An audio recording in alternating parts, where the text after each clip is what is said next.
welcome. It's an awesome space. We do lots of programs, activities, and workshops that are available to any small business entrepreneur or anybody who's even thinking about going into entrepreneurship. We are here to help. We have business navigators who will speak to you about anything that you want to know. And then if we don't have the answer, we can guide you to those activities and programs. So if we have the next slide, we'll have a list of some of the programs and activities that we have. Am I supposed to have the sure here? I'm sorry.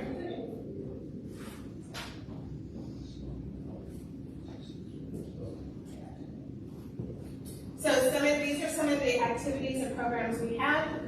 1 Million Cups is actually our feeder program to our St. Pete Pitch Night, which we have twice a year. So I don't know if it's December. Woo! And we have a winner here. Where is it, Xavier? Right there. Audience Choice winner. So we utilize this weekly event to kind of have people do our St. Pete Pitch Night. But as I mentioned, we have our navigation services that are available to anybody who would like some information about entrepreneurship. And we are supported by these wonderful patrons who provide financial support and additional support in terms of activities and resources, and they help drive some of the things that we do, say like Entrepreneurial Academy, St. Pete Pitch Night. We're bringing back Nonprofit Connect for some of those of you who remember it in other activities, and we'd like to thank them for their continuous support. And with that, I will turn it back to Sue to do the introduction for our presenter today and give you more information about how things are going to go. So welcome, and if you guys have any questions, I'm here, and I'll see you later. Okay. 1 Million Cups, just going to go through these real quick. We're going to see a couple of QR codes. This QR code is from 1 Million Cups. It was set up and given to us by the folks in Kansas City. If you scan this, log in, do whatever they ask you to do on it, you'll be registered for swag. I think you get a pen, you work your way up. We are not in control of that, but that's how you get 1 Million Cup stuff. But eventually, you might be able to get a cool coffee cup. Yeah, so you never know. You never know what you're going to get in the mail after you registered for this. And these are our organizers. Adding some new people. We got Freddie in here. Where's Freddie in the back? And Lauren. And I'm going to say this is Lauren's last week. There's all our organizers. Lauren's moving up to Chicago, so she's not gone, but kind of gone. And if you have any interest in being an organizer, you've been here for a while doing stuff, talk to one of us. That I think all of us. Maria's here. Greg's not here. Amanda, myself, Lauren, talk to one of us and find out what's going on about being an organizer. And another QR code. This is the QR code that if you sign up and do that, that is what you're going to get an email once a week, and it's going to tell you, who's presenting and any other stuff. Like you may get an email in this week saying, remember, don't show up here. We don't spam. And one thing, Kava Coffee, they graciously provide us free coffee all the time. So or not even all the time, just Wednesday mornings. So if you're not here on Wednesday morning, any other day of the week, please patronize them because they've been a supporter since 1 Million Cups started here in St. Pete. And they're a local company, so go to Kawa versus one of the big other, corporate names.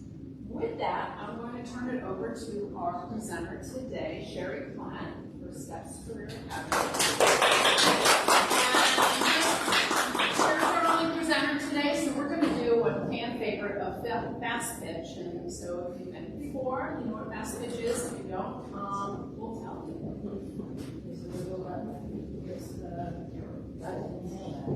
Hey everybody.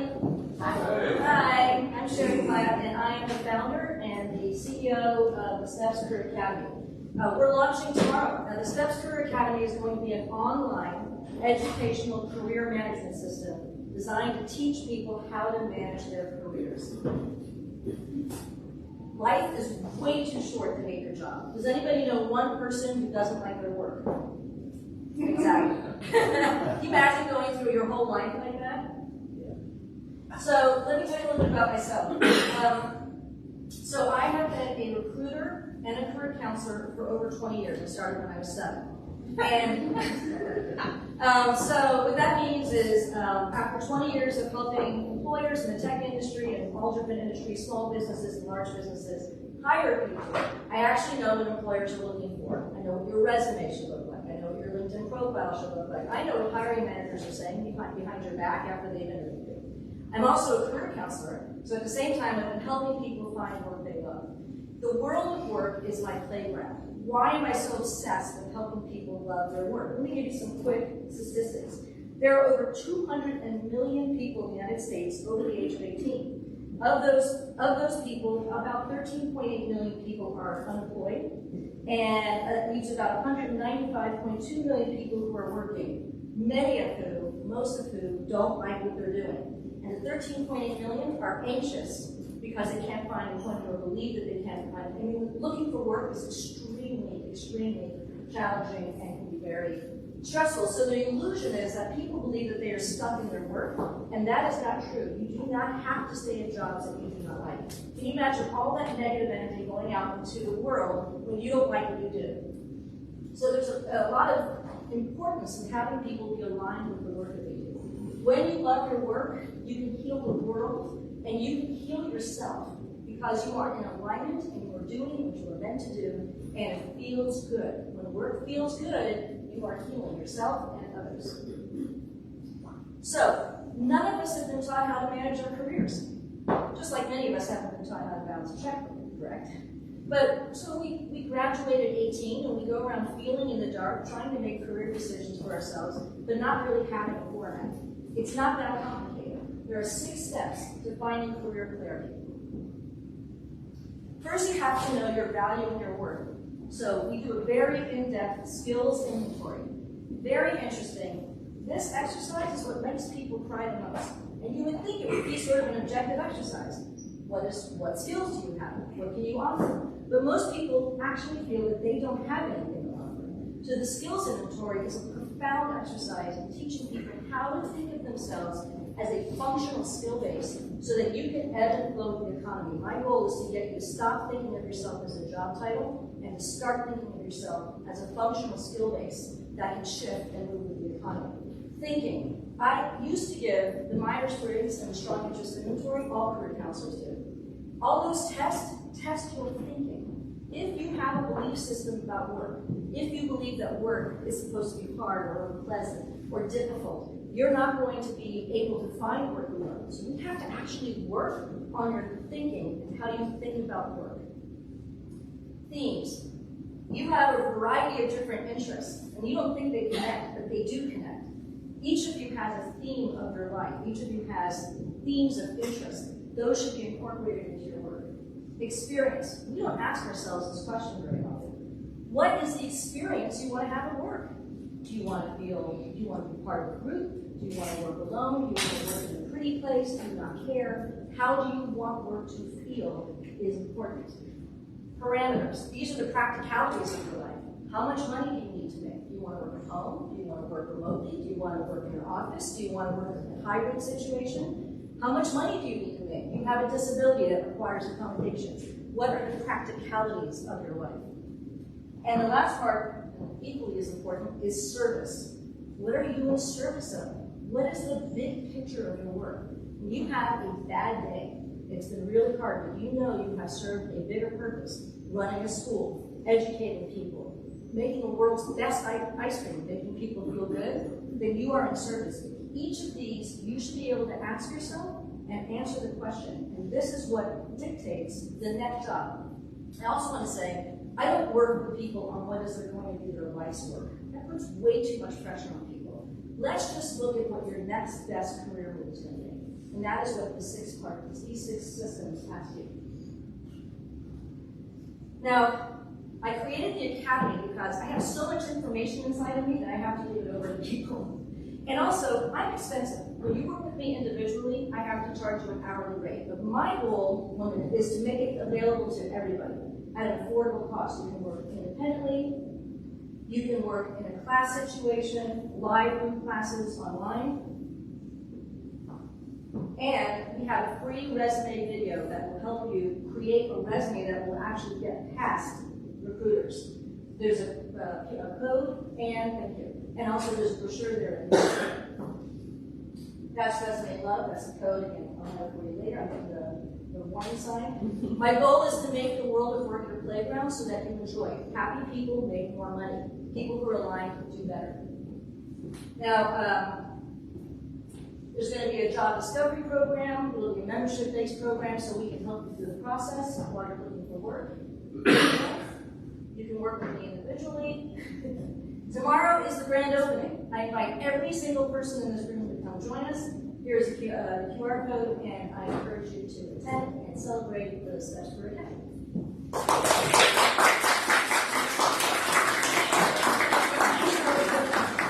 Now it's 20 minutes of 20 minutes of Q&A. questions, yes. And everything, nothing's off limits. And I encourage all the young adults here, all the future people to participate also. Yes. My question is what is your sweet spot for your target market? Like, is it someone that's been in the working field for 20 years, or somebody like this who's 18 just graduated high school? So this works for everybody, right? Because it's just all I'm teaching you is a system that you can make career decisions by from this point on. So we actually should be teaching it to our children. And it works for anybody. It works for C-level people, people in the trades, everybody. I'm so glad you're here today, because I brought in. And I work a lot with people who are college graduates, etc. I have a question, because this sounds really interesting. I think I might need this myself, but in the beginning you talked about the skills inventory. Yes. So is that part of the process? Like before you start taking the course, like how is it set up? And how Great does it question. flow? Great question. So what I've done is I've created 6 videos. And so if you do it on your own, it's $99, which is much cheaper than working with me. So you get the whole system and you do it on your own. So I go over every single one of those processes, plus there's PDFs that you can go through on your own. So the skills inventory is actually, for years I've researched other skills inventories and they never addressed all the different jobs that people have. So this is like a very specific process. It's easy, but it's not at the same time, because the process is easy. But the results are very powerful, because where I want to get you going is for you to think of yourself as a functional skill base. So I will tell you that we make up job titles all the time in the industry. Have you noticed job titles don't make any sense? That's because we're all sitting around going, oh, what do you want to call this? Well, let's call it a provider success person. Okay, that works. So when you job search, you're searching under job titles, but you should be searching under functional skills. So you should be in the search bars, or in Google, but in the search bars of any Idealist, Indeed, LinkedIn, you should be putting in your top skills that you're interested in using, not job titles. Does that make sense? Yeah. So the answer to your question is you can do it in whatever order you want. There's no specific order, but it is important you complete all steps to get a holistic perspective of what they're looking for. So just real quick, the way it works is experience. The experience you want to have, the parameters, and the service piece will usually indicate who you want to work for or the types of clients you want. It doesn't have to be a company. And then the skills is what you want to do. Okay. Yes? Do you use any metrics like DISC or? No. Are you asking me if the success? Are you asking me if I've been tracking success? No, but now that we have an academy, we'll be able to. You can go to my Google reviews. those talk about the success, but no, I haven't. I can't give you statistics on how many people find work. Not statistics, I mean in the process, do you use metrics for your candidates to identify skills? No, I do not. I don't believe in any of that anymore. Yeah. I used to, like I said, I used to use the Myers-Briggs, the standard in the career counseling world is a strong interest inventory. It's also called the Holland Code, which is often given to kids at this age. And again, it just spits back what you're telling it. The strong interest inventory in the Holland Code, whatever you put in is what it's gonna put out. It's like, so if you're thinking something that's not healthy for you, we can give you those results. I don't know if that explains what I'm saying. Yeah. This is why I listed. Some of these have been known to give you different results if you take it at different That's times, exactly right, different and frames that's of why I mind. stopped using all of it, and, we can definitely have a question about assessments. It's something I'm very passionate, and I am highly trained in all of them, and I don't use it. Thank you. Yes. Do you work with any like businesses to help with the way that, so we're talking about how we're looking at things, if you talk to businesses or have stuff like this for the business side to be like, okay, this is how you keep the employees you want. Well, yeah, that's called recruiting and retention. So, I mean, I can do that. I actually have another business I haven't done in a while called the Chief Talent Strategist, and that's all I did was work with small businesses and helping them to, I actually trained their staff in how to look for people. What's the medium? Are you using like a LMS or a content management system of some sort For what? to deliver this experience? Oh, yeah, I mean, they go, so we have the Steps Career Academy, you go in, and then it'll take you to teachables.com, and the videos are there. And then, so if you do it individually, the videos will, you can go at your own pace for each assignment. Again, there'll be PDFs in there as well. But if you want to do it in more of a cohort class group, then you would join, like the next group I think is going to be in February. The first group will be in February. You get the same assignments, but you get it on a weekly drip basis, and you get Guided basis. and then you get me weekly. So we would meet as a group. I would answer questions, help with any issues that you're having, etc. So for the DIY person, is there still a clear path in which they're going to follow? Because I know you said you can do it in whatever order. Is it still laid out in a guided format? Yes, yeah, there's a very strong format. When you walk in, you get video 1, video 2, I see. video 3, video 4. We did test this. We only tested the do-it-yourself model. I didn't expect it to go as well as it, because it can be complicated sometimes. But I tested college students and all the way up to people in their wisdom years, as I call it. And everybody actually really enjoyed the do-it-yourself. Cool. So I was happy to see that it was effective like that. I always thought the cohort would be more helpful, but they enjoyed the do-it-yourself. So, yes. On the business development side, are you marketing just to individuals, or you're going to go to colleges or high schools and? Colleges, high schools. I actually think that this is a great outplacement tool. So I don't know if anybody knows what outplacement is, but when companies go through layoffs, they often bring in a company like Lee Hecht Harrison comes in. They're very expensive. They're good though, and they help the people who've been laid off maybe do resumes, LinkedIn profiles, figure out their next step, and we can do all of that at the academy because we'll have a job discovery program as well, which will be like $24 a month. And we'll have a Facebook page. I'll be on a regular basis. We'll have workshops, seminars, and videos. So if you have an interview with a recruiter in the morning and you want to know the 5 top questions recruiters are asking you, you can go to the Facebook page and be able to look at the video, and I'll have the answers for you. Yeah. So I think it'll be a great alternative for all size businesses to do the outplacement, because everybody will be able to afford this for their people. Yeah, how does this work with specifically young people? I have a son who's just in college, and they're always asked, in fact now asked to pick a major almost when they go in. I know. And they have no experience, no I know. clue what they want to do, no skills. Well, it depends. I mean, I will tell you what I honestly think. It's not to get angry at me. I've had many parents yell at me. So if we look at I also have my master's degree in counseling, so I've studied ego identity. It's tied into career development. Between the ages of 14 and 30 is the exploration period. Nobody should be making up their mind. Sorry.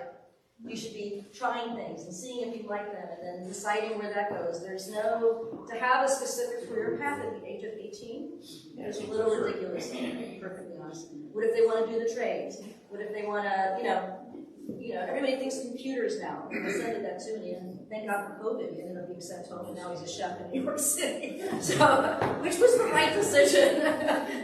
So, yeah. But you don't advocate for them living with us until they're. No.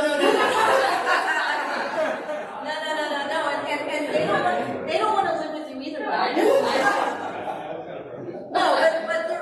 advocate for working. I mean, I think work is health, and I think we heal ourselves when we work. I was so shocked when the skills inventory made so many people cry. And I'm talking across the board. I'm talking about C-level people, Actually, college students don't cry over it, but like really, how many people don't think they have anything of value is heartbreaking. Heartbreaking. Yes. How long is the cohort, period? Be about 6 to 7 weeks. Yeah. So if you're in a rush. I was just curious to see if it was like how, yeah. Yeah, so it's about a 7-week process, and then the job discovery program will be available and indefinite for as long as you're looking and need support. I mean, this is, very few things are make you feel as vulnerable as job searching, right? It's like putting yourself out there constantly, you're constantly being told no, and I can tell you, 90% of the time you're being told no has nothing to do with you. I mean, I was the one who was rejecting you, so I can tell you, it either has your resume annoyed me, or I filled a position, or the position changes, a million reasons why people don't get visas. That being said, if you're the person looking, it's very stressful and makes you feel very vulnerable. So this program is designed to hold that in a positive light for people. Yes? Are your academies career steps, does it bifurcate out to those young kids? My son's 5 weeks younger than this, or older. Yeah, older. But is it different for those 30-year-olds than it is for the 18-year-olds? No, because we're always asking ourselves the same question. What is the experience I want to have next? What are my skills that I want to develop? What are the skills that I don't like and don't want to use anymore? We don't look at that enough. Like, I've done sales like most of my life, and I don't want to do it anymore, which I probably do all the time now. But it'll be right there, so it'll be okay. I was a radio disc jockey for 6 years. When I went in Orlando, I was an afternoon drive disc jockey, and I didn't want to do it after 26, 27. So, but did I learn how to use my vocal cords? Yes. Did I learn how to really communicate well with people? Yes. Do I want to be back on the radio? Maybe if it's my podcast. So the answer is yes. It's the same process for everyone. Everyone can ask themselves the same questions. Yeah.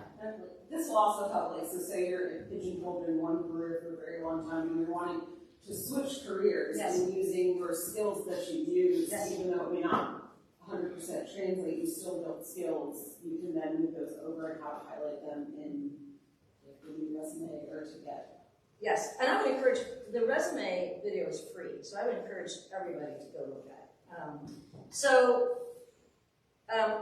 When we look at the skills inventory, we look at all your skills, so not just paid skills. Like if you've been gardening for the past 5 to 10 years and you know your stuff, that goes on the list. If you played a cello, that goes on the list. If you, we're looking at you as a holistic human being, just because there's a $ attached doesn't give a skill more value than anything else. So what we don't, for the skills inventory, we do not look at soft skills. Soft skills are how nice you are, how you multitask, etc. Because recruiters and employers don't care about that until the interview. So your job is to get in front of people. Those are hard skills. Once you're in front of people, I will assure you, it doesn't matter how good you are, if you're not a nice person, they won't hire you. So the soft skills do come in, but the hard skills are the most important part of this assignment. And most skills inventory only focus on the soft skills, and that's a problem. Yeah. Do you guys have any questions? You're the future. I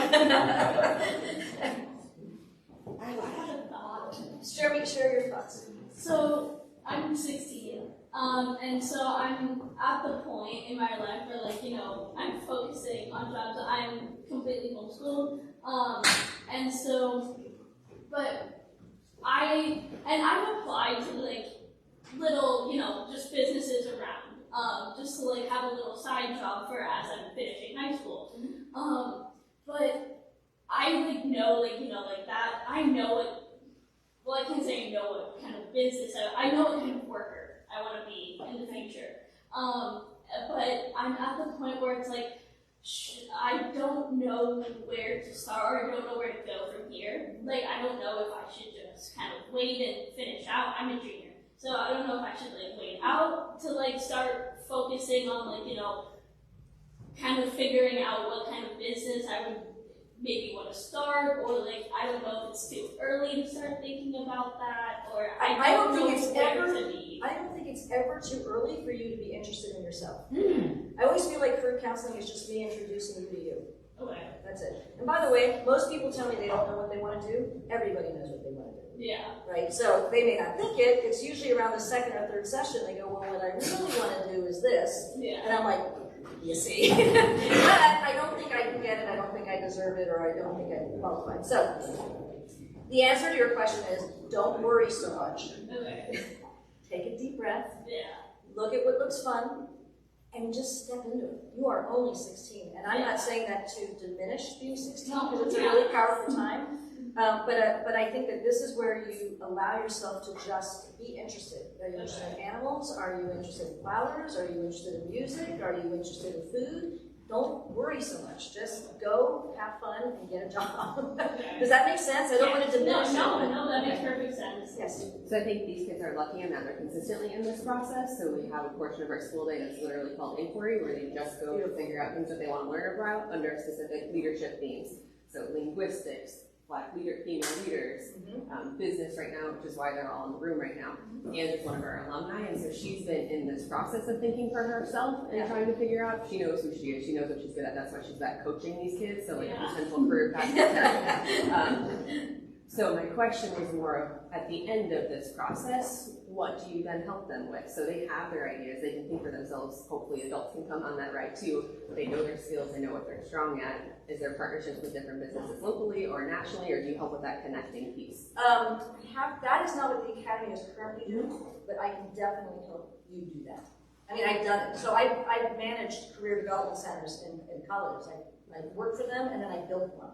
I built a career center for a business graduate program. And so my whole job was connecting people to employers. And that would be a fantastic fun for the high school, to actually collaborate with community business owners to have a funnel for your students to go into would be great. I don't know if that answered your question. I don't do that now, but I can absolutely help you do that if you want assistance. It would be my pleasure. It would be absolutely. Okay, now we got questions. Well, I was just going to ask, are you the only guided teacher in this program? Yes, so far. My goal in September is to start to train career coaches on how to do the same thing. And it doesn't have to be coaches. It can be parents on how to talk to their students, their children, etc. But yes, no one else is teaching how to make career decisions anywhere. So hopefully this will be the first one. Yes. You said education never really is the right summer, but what age do you think it's great to start to be passionate about? I think you should do what you're passionate about. I think whether it's dance or art, she likes to do dance and art, whatever it is that you're currently enjoying. There's a term I love to use called follow the breadcrumbs. You know, it's like the universe says, here you go, here you go. Just follow, you're like, no, I'm looking. Right, you can do that, or you can say, okay, what is that breadcrumb? So what are you interested in? I have a business, well, not really a business, but I have something I'm trying to start. It's called Helping Hands. Okay. I give to homeless, I make backpacks, and I hand them out, so I'm trying to make that big thing. So you're doing it. And by the way, that goes on a resume, right? So it doesn't, just because it's not changed does not mean it doesn't have value. So we can create a whole resume just around that. I can show you that. You should watch the video. And great work, by the way. Any other questions? Do you have a question? How much time do I have? Okay. With your timing, you alluded to you want to hire some people. I mean, when you get, say, in a year, how are you going to define success? Like, what are you hoping to achieve in 2023? So how I would determine success is how many people are finding work they love afterwards. And so it will be great to start putting in metrics and actually measure the number of people that go through the entire program and what the results are. What I want is to just continue to grow and teach more people about, I mean, I figure if we can teach people how to manage their careers and how to not settle and how to pull themselves out of this, we have a very messed up belief system in the Western culture that the only way to make money is if you're unhappy. Right? And so one of the things I find so sad is that when I ask people, so I just told you, people actually do know what they want to do. And so when I ask them, why are you doing it? They'll say, well, I don't want to turn it into a job because then I won't like it anymore. Do you know how many people tell me that? It's like, well, wait a second, that's like dating somebody you don't like. Right? It's like, oh, I don't wanna be with that person because I like them. I don't wanna be with that because they're a jerk. It's like, that doesn't make any sense. And yet people decide that all the time, so. But how do you realistically deal with the constraints? Because I think that is a huge impediment for people, you know, chasing their dreams is they gotta pay the rent, they gotta buy the groceries. So this is the great split in our country, which is that there's a belief that if I'm doing something I enjoy, like you're saying, you are literally saying that right now. You're asking me, well, what about money? What about money? I didn't say don't make money. The parameters are a very important part of the process. How much money do you have to make? What do your bills look like? Do you have children at home? You want to have certain hours? Do you have an ability that requires accommodation? But what I want you, the thing that we start off with, everybody is called the HUDs, the habits of thought. So your habit of thought is that, well, I can't do what I like. I'm saying that you're saying this, but it's as common, right? I can't do what I like. How am I going to get bills? Where did we start thinking that way? Right? I mean, I can tell you what, and we can thank the Industrial Revolution for that, but that's a whole other topic. So, if you study the history of work, it hasn't always been this way.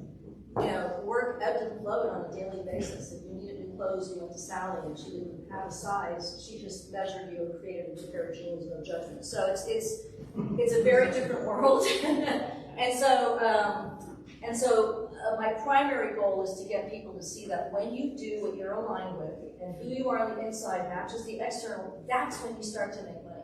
If you buy into that I have to not like it to make money, you will never be successful. And one last thing, if you attach yourself to an employer for security, the second you do that, you lose your security. The minute you attach yourself to an employer and think, oh, I'm good, you've lost your security, you've lost your independence.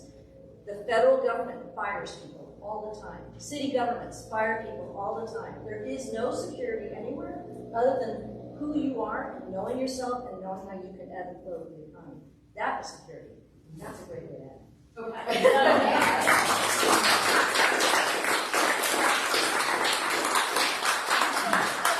Last question, and those of you that are people here. Our last question always is, what can we as a 1 Million Cups community do for you and Steps Academy? So you can tell all your friends and family about it. Grab the brochures, reach out to me for questions. I think I will be going for funding in the next year because I'd like to bring on staff. I'd like to have us promote it more, attend more conferences. I really feel like this is, that this has the ability to really, really change people's lives in a very subtle, easy way. And so that's network, share it with people. Bring me in to talk to your communities, your students, where I love to talk about this. It's super important. I'm also particularly interested in talking to people about how traumatizing to work, ancestral trauma, etc. So let's bring me in, have me talk. I'm very entertaining. Are you good? Yeah, we're great. Thank you very much.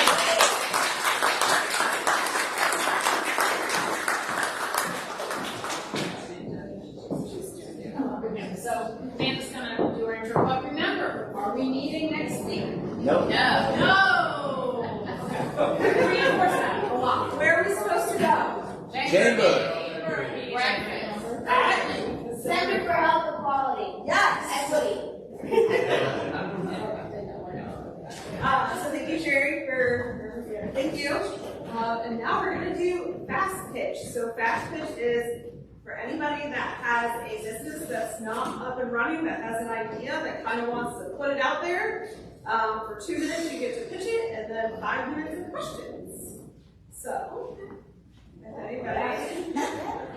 Yeah, we have our first one. Yeah. Are you receptive? Go on. Are you sure? Yeah. Okay. Hi.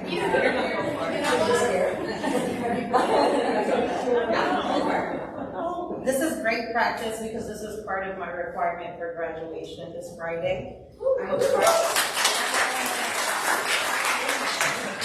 My name is Jessica, Nurse Jolie. I'm from Tampa, Florida.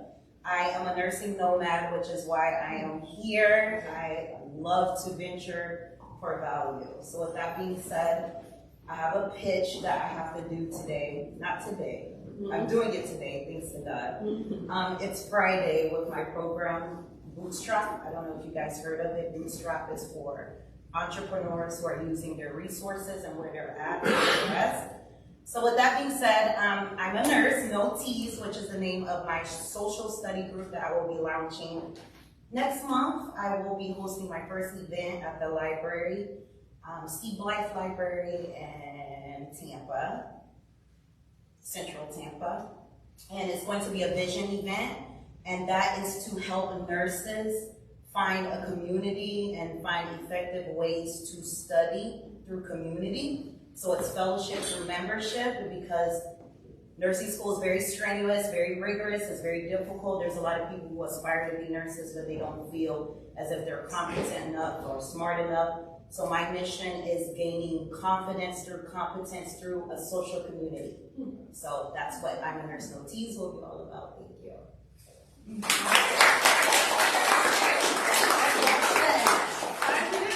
Questions, go ahead. Call them whoever you want.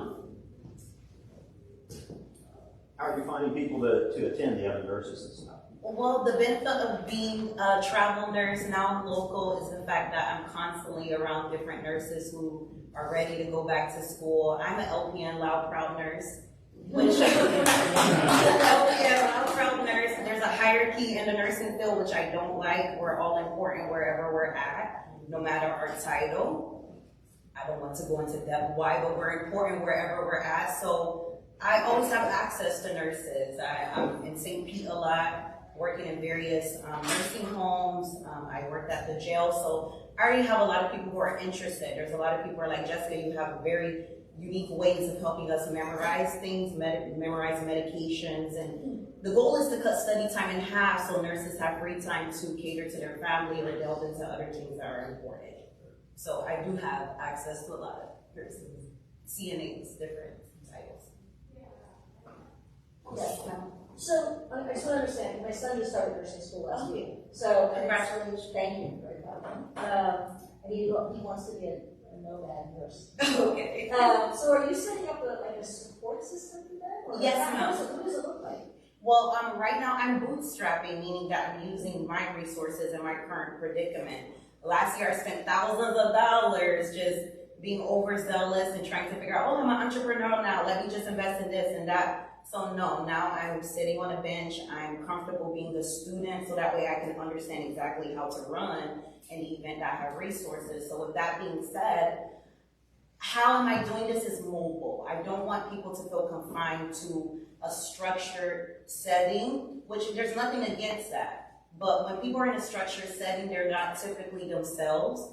So I want people to feel free, lax, that way they can tap into their creativity. So we'll go to the park, we'll go to various places that are unique, the beach, and then we'll just meet, we'll do maybe yoga at the beginning, pray at the beginning, and then we'll delve right into the material. We'll use our different experience and knowledge to understand the curriculum, so that way we can counteract test anxiety. Test anxiety is a real deal, and that's the reason why a lot of nurses are not passing their nursing boards, passing their tests. So that's the goal. So that's how we'll meet. Sorry. Are you looking at developing a nonprofit or a for-profit? Right now, I'm still in lieu of figuring that out. I did learn that through the InLab with Professor Curley and Professor Gould. So I'm just waiting for God to direct my steps in that area. But for now, I'm jumping in the deep and trusting. So I don't know right now. My apologies. You don't have to apologize. Never apologize. Okay. Is that it? Thank you, baby.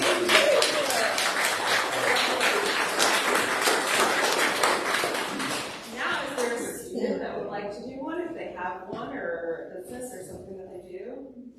I don't know, for. We're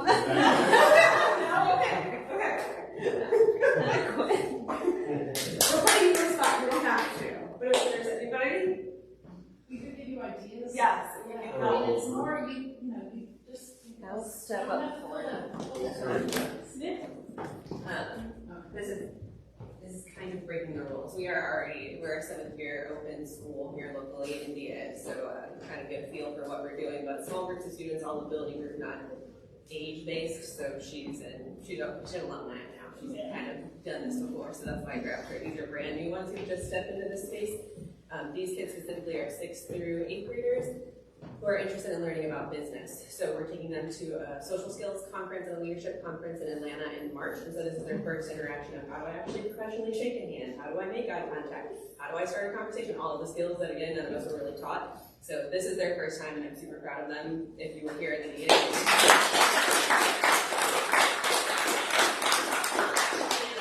This young lady had attended prior to the pandemic. So when we went the first time, the goal was that they go to experience it and then they bring it back here to St. Pete to expose it to other students in our area. So these kids are very lucky in that they get access to this type of education, but a lot of kids have to just sit in a building all day. They don't get to go out. They don't get to vocalize what they want to learn about. There's not education that meets them. So maybe what I'm pitching right now is that after they go in March, when they come back, they are going to try to pilot it again. And so the ask would be for any professionals in the room that have questions about that or would want to be a part of helping kids here locally have access to those types of opportunities. That's more of the pitch, not necessarily for us as a school or a business. We're always looking for intelligent people that want to come and share your skills, but if there are ideas around getting more opportunities and companies behind allowing kids to have a voice and have these different types of opportunities. That's the share. They're not there yet, but felt like I had to step in. It's their first time in that part. They'll be here eventually. Yeah. But Angelina and her classmates that went a few years ago actually did step up and pitch at 1 Million Cups and shared their vision. So she didn't know she was standing here right now. So any questions or thoughts around that? Yes. I'm in real estate and we have career nights every couple months. So if you guys wanted to attend one of those, it's kind of like this a little bit. It's learning some of the basics, and not everybody gets into real estate the same way. Yeah. What was your name? Steven. One of them will follow up. Separately, I'd like to sidebar where we're getting stuck right now. Sure. It's just a commercial real estate market right now. So we have a ton of interest wise and want to provide access to more people. They will touch base with you about that. Yes. How often do you meet as a class in person? She's our alumni now, so 4 days a week. We're actually talking about like the advancement and the shifting of how work can be different. Our families are also of that same mindset. So pre-pandemic, we always had a part-time option. Her older brother did that and kind of was more of the let me get on the business track. But as a group, we surveyed and piloted a 4-day-a-week option last school year, and so now all of our kids and families are 4 days a week, and then they have that 3-day week to do whatever, or weekend to do whatever is valuable to them. So it's like a physical location that they come to, like a traditional school, but 4 days a week. And is it the same location, or? Yeah, we're in First Avenue North on 19th Street. Okay. So is this an alternative school?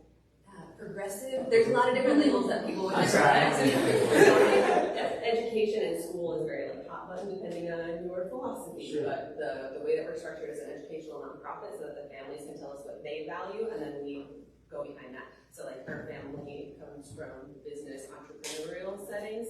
Some of them still want to go the college track, great, but as a family you tell us what's valuable and then we can cater to that. So there's only about 12 to 14 kids per cohort, so they become like a mini family unit. Doesn't matter age necessarily, it's similar in terms of how they're kind of developing as humans.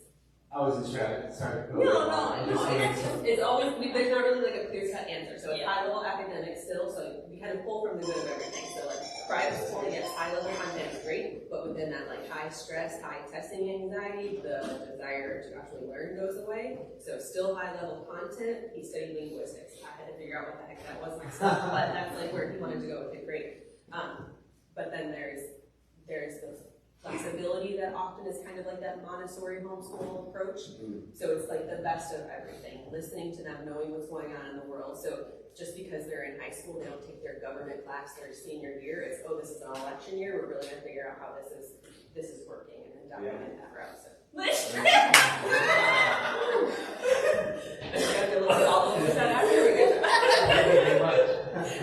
So you're hitting like what the state requirements are for, science and math, because I feel like some people get that phobia into those, and sometimes those get, you know, put, and It's then not I, as a finance professor, I'm like, you can't fear math. Math is all around you.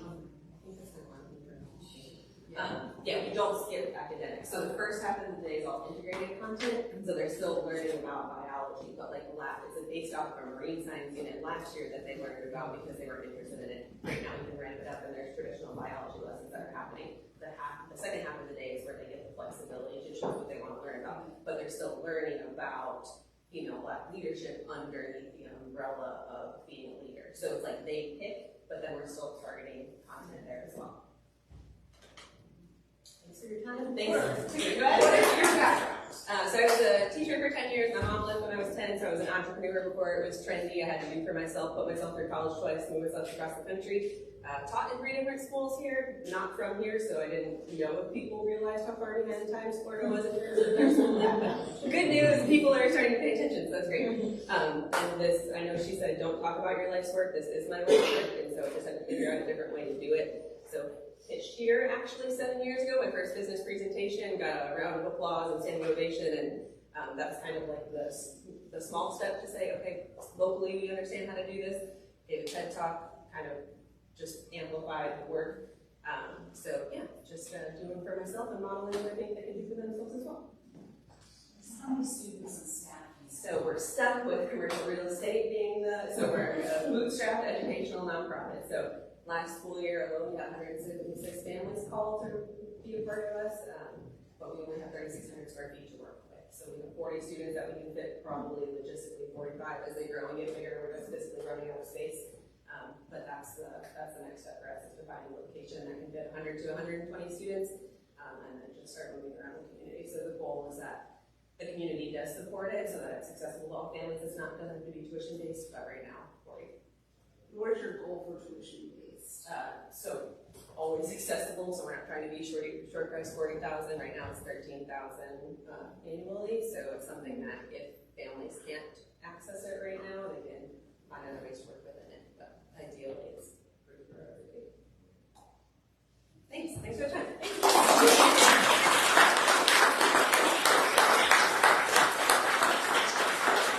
So I think we have time for one more. Is there anybody else that wants to do one?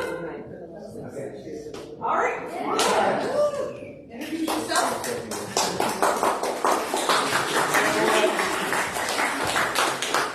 My name's Ian. So I have this problem with coffee, the way I do coffee. I'm a big composter, and I use the French press. So does anyone use the French press?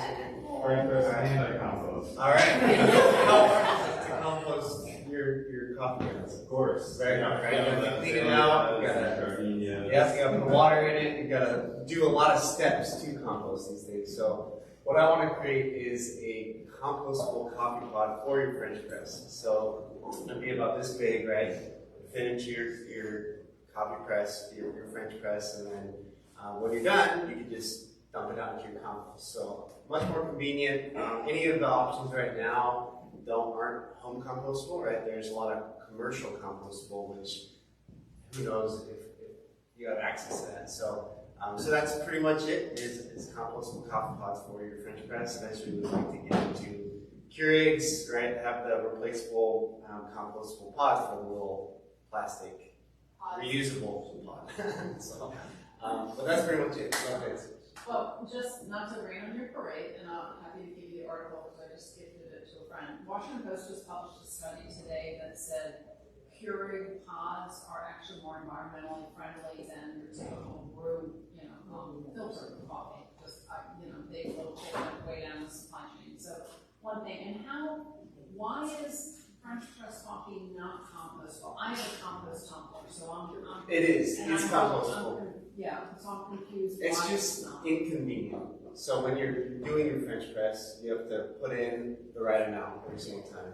And then when you're done with it, you have all these grinds at the bottom that are hard to get out. So mine's in the backyard. I usually put my compost in the freezer. So I have a little bin that I would then take all of it back outside. But still, when I'm trying to put those grinds into the bin, I have to put like a certain amount of water, push it around, and try to get as much out of it. But there's still stuff in the bottom. So this would be more of just like a full perfectly amount coffee pot for that you can just dump out into my freezer and then dump it out into a big one later. But I don't know about the article. I would love to read it. Yeah, I mean, I feel like Keurig is definitely the biggest waste we have. But this article actually poo-poos it, so I'm shocked. I'll listen. I'll read it. I'll read it. But, yeah. I just want you to know that the guy who started Keurig is sorry that he did it. He did, it is Exactly. he started it, he created something that was so wasteful for the environment. You have questions? Yeah. Why not make something at the bottom, like we made the French press, at the bottom make something that's glass with like a rubber, you know, and then you do your French press, you take that part out, and then the other one pulls up all the products and stuff, and there you go. Yeah, that's a great idea as well. I mean, just anything to help that process is what I'm working on. Or, I mean, it's just like the basic idea is just scratch my own itch, right? It's just helping me compost easier for the French press because that's my favorite way of making compost. That's a great idea as well. How do you develop sort of the capsule or bag or whatever it's going to be? Is it going to dissolve in the process, or just stay permeable? And do you have plans to offer different sizes? I think we have like a 4-cup French press, but they run from 2 to 8.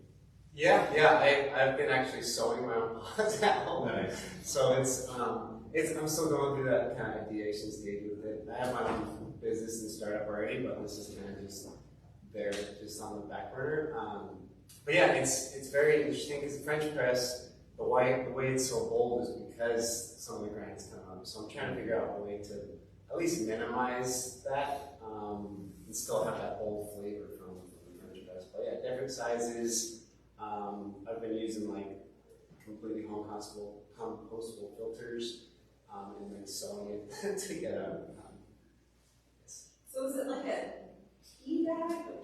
Would you think of it as that way? That would then be for the coffee. Yeah, right? it's basically a tea bag, right? You can compost your tea bags. Everybody knows that, but you can compost the paper, the string, and the whole tea bag. But this would be specific for French press coffees. Question over here? There's something. You need to talk to the Cabo people. They're local, and maybe they. Yeah, let's that'd be great. Let's say the owner of Cabo. He's Raphael. Raphael. For sure. Yeah. Yeah, absolutely. If it's in a tea bag, is that gonna affect the way it tastes if it's not, do you see what I'm saying? Yeah. Will the tea bag make it not as like robust? Exactly. The mold is what I've been trying to accomplish. Oh. I've actually like made the pod and then put holes in the top, and that allows a lot more bold flavor because it's with coffee. It's the oils from the grinds that create that flavor. And that's why the French press is so good, is because it comes up to the top rather than a drip system or the Keurig, right? Like you don't get that same bold flavor from the French press. So that's what we're trying to accomplish. Yeah. Well, thank you. Thank you for coming. Next week we're not here because we're supposed to be going to the chamber meeting. And then we were back the week after. Is that The first is when we've got Andy Hager coming, and that'll be cool. I mean, Andy is a serial entrepreneur. Andy's in his late 50s, has had several startups, and then he and his buddy Ryan Cornbell, about 6 years ago, started a Synapse just in Tampa. They thought, oh, gee, let's just bring tech people together. And Synapse now is in Amalie. If you go to Synapse, my one recommendation is wear a sweater. It's a hockey arena. It's cold. It is cold in Amalie. So, anyways, but yeah, that's we'll have Andy. And one thing too about Synapse, yesterday went on the website. If you volunteer for a little shift, you get in free. So. And then also, if anybody has a business and they want to pitch it, go ahead and go online and.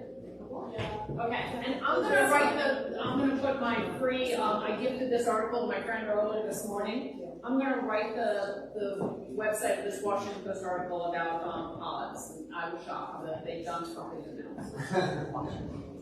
I was just gonna add one more thing. So when we're wrapping this up, if everyone can just go kind of talk and converse out in the main area there. We have to sort of clean up for ourselves. That's all. And then thank you, Lauren, for everything you've done. Yeah.